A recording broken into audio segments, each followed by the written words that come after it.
Greetings, and welcome to A Year of Movies, a Planet Geek production. For this project, we are using the Ivan Walters reference book of 365 films to watch on the day they happened. Each day, we watch a movie associated with the date we are watching it on. And as it is the 8th of May, we are going to be watching Mr. Roberts from 1955, directed by John Ford and Mervyn LeRoy, and starring Henry Fonda. So to begin with, I did know that this was, from the look of the actual poster, a movie that takes place near the end of World War II. Again, not knowing much other than the cast and the director, which was kind of an interesting thing to see that there's a movie that John Ford had co-directed with someone else. And again, the cast with being led by Henry Ford was a very intriguing idea. Needless to say, this would definitely be the first time that I've seen this movie. And like I had already mentioned, not only does this movie star Henry Ford, but it also stars James Cagney, William Powell, Jack Lemmon, Betsy Palmer, Ward Bond, and Philip Carey. So this movie takes place on the USS Reluctant, which is a Navy cargo ship in the Pacific during World War II. So we deal with a ship full of shenanigans going on. This is a movie based on a popular stage play based on a very popular novel. We have a very charismatic cast, as I mentioned, a great deal of them. Both Lieutenant Doug Roberts, played by Henry Fonda, and Captain Morton, played by James Cagney, are just two opposing ends just butting heads throughout this whole entire endeavor. Doug Roberts being the crew's proxy to try and, while doing their job, trying to work with a almost tyrannical sort of captain in Captain Morton.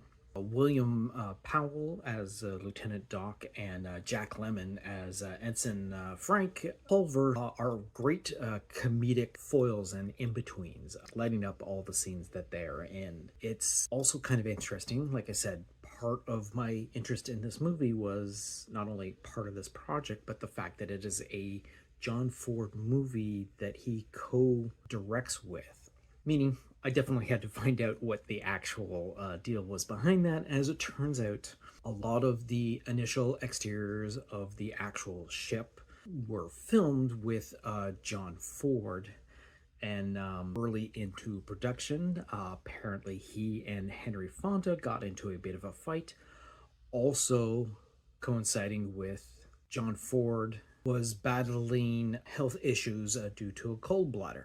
Mervyn LeRoy was then brought in to try and finish off the rest of the film, trying to change his style to make it look more like a John Ford film to begin with.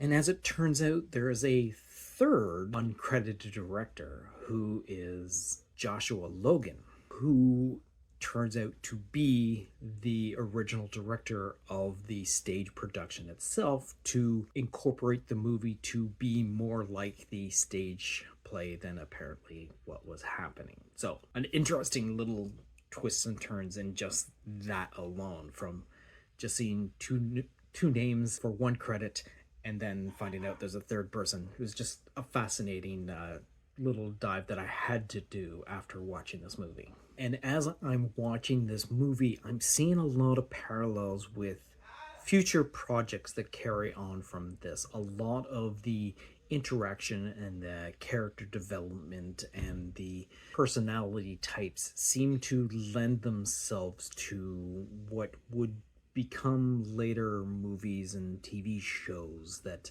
again, not 100% sure. I didn't go that deep into the dive of this movie, but again, I can see the parallels to future projects. And within this movie, the actual war ends, which happens to be on May 8th, 1945, and that happens about an hour and 21 minutes into this 2-hour and 3-minute movie.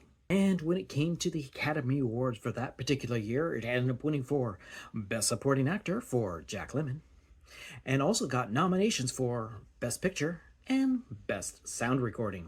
And on that note, we're going to wrap up this particular episode and look off to the future to see what movie we're going to be watching for tomorrow, which is May the 9th, and that is going to be Nixon from 1995. So until next time, go see a movie.